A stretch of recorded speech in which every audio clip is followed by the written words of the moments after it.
Hi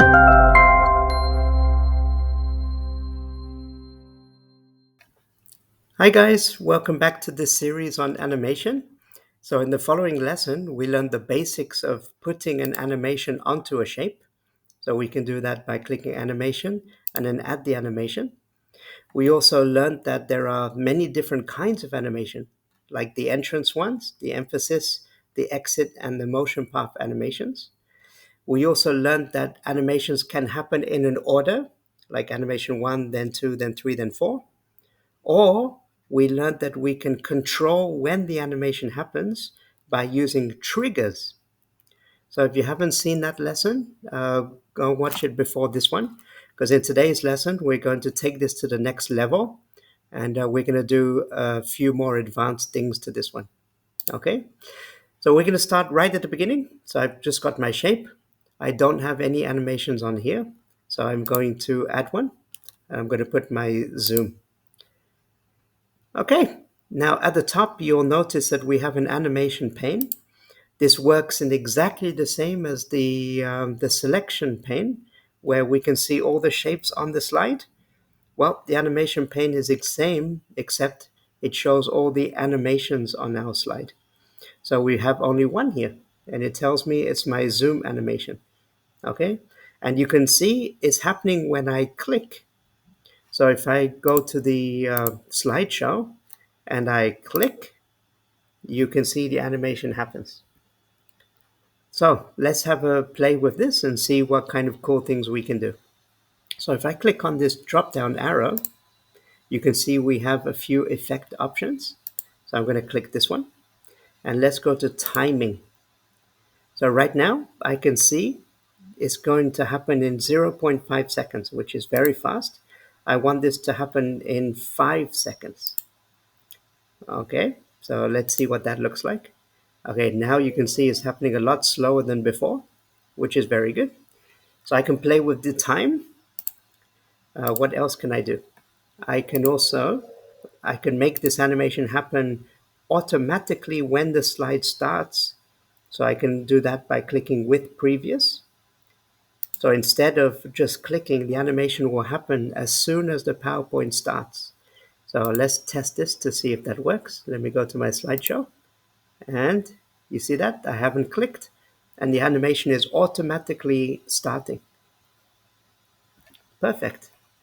So let's go back and have a look what else we can do. All right, so now the next thing, I can repeat this animation many times. So let's just do 2 times. Let's have a look at this one. Let's see, it should play 2 times. So that's 1 and 2 times. So I can control how many times this animation happens by playing with the timing. So we've got it 2 times over here. So this is the basics of putting time onto our animations. So play around with that and see what you can come up with. Okay, perfect. I hope you paused the video and tried to go yourself. So now we're going to take this a bit higher level this time. So this time I'm not going to put only one animation on the shape. I'm going to put 2. And this is going to make things a bit more interesting. So let me put my zoom animation. Okay, so maybe we should make this a little bit faster. So let's put 3 seconds. Okay, perfect. Now I'm also going to click on the shape and add another animation. So I want to do the spin on the same shape. So right now I can see number 1 is the zoom, and then after that number 2 will be the spin. So let's just preview that to check the zoom and then the spin. Okay, perfect. But what happens if I want these 2 animations to happen at exactly the same time? I don't want the spin to happen after the zoom. I want the zoom and the spin to happen together. So this is quite easy. If I click on the drop down box and I go back to effect options and I click on timing, then remember what we did with previous. Previous just means the animation before. So the animation before the spin is the zoom. And I want the spin to happen when the zoom starts. So we're going to click with previous. Let's also make this 3 seconds. And let's see what's happening here. So right now, let's click preview. And you see the zoom happens and the star is spinning at exactly the same time. They didn't happen one after the other. They happened at exactly the same time. Let's just preview that one more time. Okay, which is perfect. Exactly what we want. Okay, now there's one more thing we can do to make this even more exciting. So if I click on the drop down box one more time and go back to effect options, this time with the effect, you can see auto reverse.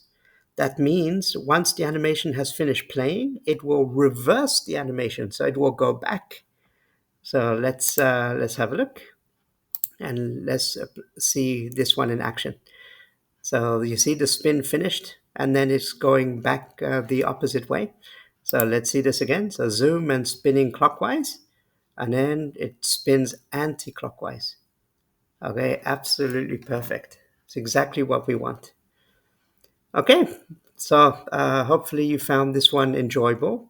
These are the basics of the animation settings. So play around with these, see what you can come up with. Play with the timing and repeating. Maybe we can repeat this until the end of slide, maybe. Let's have a look.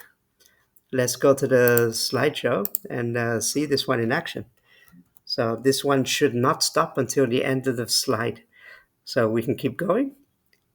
There we go. It will keep animating until the slide has finished. Okay, so just play around with those settings, see what you can come up with, and I'm super excited to see what you've done. So take care, guys, and hope you enjoyed this lesson. Don't forget to like and subscribe for me, which will help me out so much.